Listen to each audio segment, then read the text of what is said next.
everybody. This is Ryan McClanahan with HistoryThroughCards.com. Hope you're all doing very well today.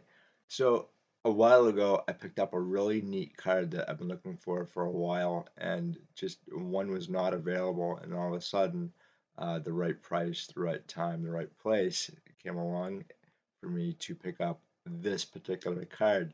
And this is a 1908 Ogden's Famous Footballers of William Fatty Foulke, or Baby Foulke, and he has quite a background, just amazing stories from everything I've heard. But unfortunately, there are no real contemporary reports or accountings that I could come across in the newspapers at the time. I found very few articles, in fact, on him specifically. There's not a whole lot of detail in these articles, which unfortunately, like you kind of have to leave it up to your own imagination what was going on at the time he was playing soccer or football. But this is from 1908, and there's actually another set from 1906 that looked very, very similar, and it looks like this, and you can kind of tell here um, that they look really, really similar. And this is actually Bob Compton. He's actually in the Hall of Fame, and I'll show you the back of it as well. Um, and so, just in case there's no confusion, uh, if you guys want to go and try to complete these sets or collect them. One is obviously the Blackburn Rovers. There's nothing on this card that actually says it's Bob Compton, but you can tell from the mustache, and with great mustache comes great responsibility. And again, he's in the Hall of Fame. I'll probably talk more about him if I can find a couple of articles. In the meantime, I am going to show you guys or tell you guys about uh, Baby Falk here and a few articles I did come across. One during his passing, he was, I think, 42 when he passed away in 1916. And I think 1908 was the last year he played professionally. And he also played cricket as well.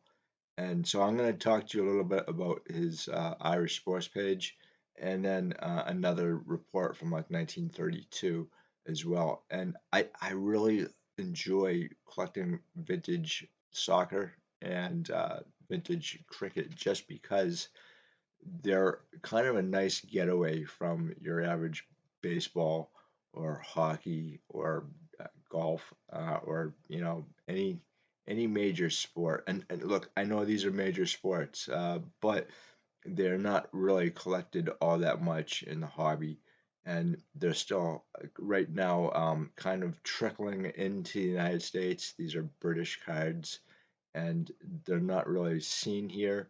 I think the first time I really saw a lot of soccer or cricket cards was during the 2022 National, and I'm actually going to put out another video on the National at some point. I've been just so busy with other projects, and I owe you guys some more videos. In fact, it just time flies, and where does it go? So anyway, stick around for a bit. This is from the Derby Evening Telegraph and Derby Daily Express from December 3rd, 1932. Man who hypnotized Bloomer. The only man who ever had the measure of Steve Bloomer was Baby Falk, who seemed to exercise some hypnotic influence upon Derby County's champion forward. Who of the older generation of footballers does not remember that memorable Cup final in the Crystal Palace in 1899 when Bloomer got away clear by himself? It was odds on his beating any goalkeeper, yet when Falk walked out to him, Steve, completely mesmerized, shot straight at him instead of running around him. Good judges say this misfortune cost the county the match. Both Needham and Falk were fine cricketers also, and they gained inclusion in the Derbyshire 11. The latter played only a few times, but Needham became a regular member and, besides being a fine bat, was one of the best fields of his day. Falk fell on evil times. and was reduced to giving exhibitions of goalkeeping on the sands at Blackpool. This is from the Evening Dispatch, Birmingham, West Midlands, England, May 2nd, 1916.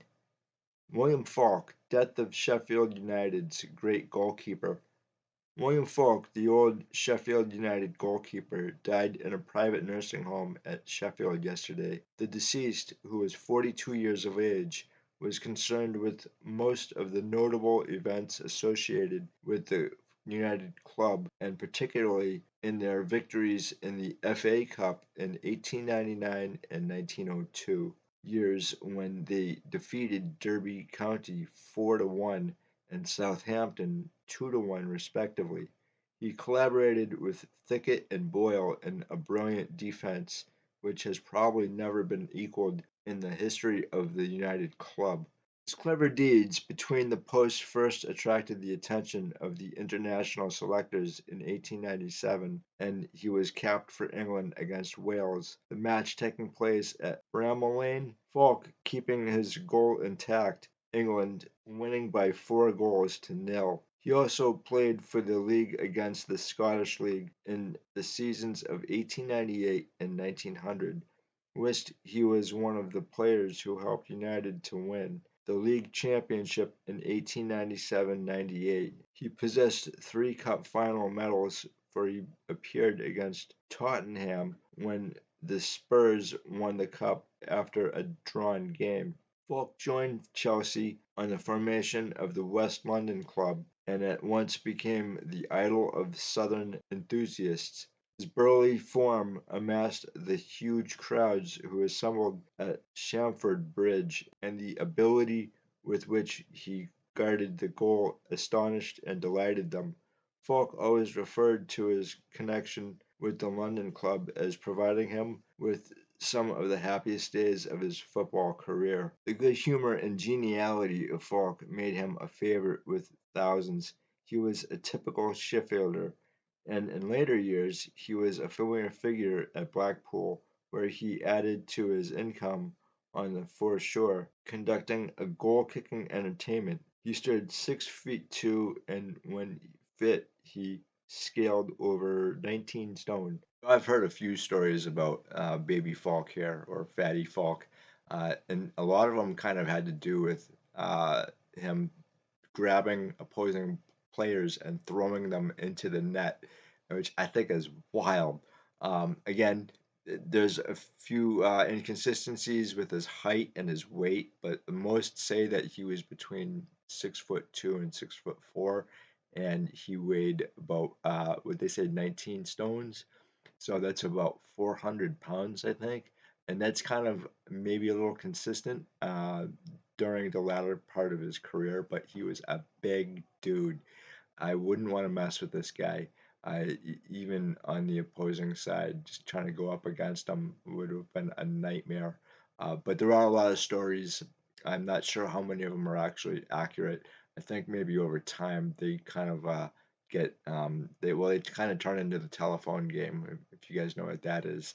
Who knows exactly how much of it is accurate, but he's not in the Hall of Fame, but he's a very well established player, and very well liked too. He did have his issues, which contributed to his passing at age 42. But again, guys, thank you so much for stopping by. I greatly appreciate it as always. Like and subscribe, and that way, I guess my videos can go out to other people. Right now, I'd love to get to 150 subscribers. And I've been on YouTube now for about a year or so, so I'd love to get to 150 subscribers. At the anniversary mark, if you will. But anyway, guys, thank you so much. I always appreciate it. I always love to hear what you guys have to say too. A nice dialogue goes a long way. So, guys, I'll talk to you later, and have a good one. Bye. His clever deeds between the posts first attracted the attention of the international selectors in 1897, and he was capped for England against Wales, the match taking place at Bramall Lane, at Bramall Lane. I have no idea what the hell that is. I'm gonna try that again. This is really strange. They say they speak English over there. I have no idea. I mean, this might as well be Chinese. The good humor and genial, the good humor and geniality. Jesus Christ, is that a word? The good humor and geniality of Falk made him a favorite with the thousands. Dude, they spelled favorite Favorite. That's not how you spell favorite. I'm sorry to be a nitpicker like this. But oh my God, if I was an English teacher and I saw this, I'd just crack under the pressure. I swear. Anyway, let's continue with this.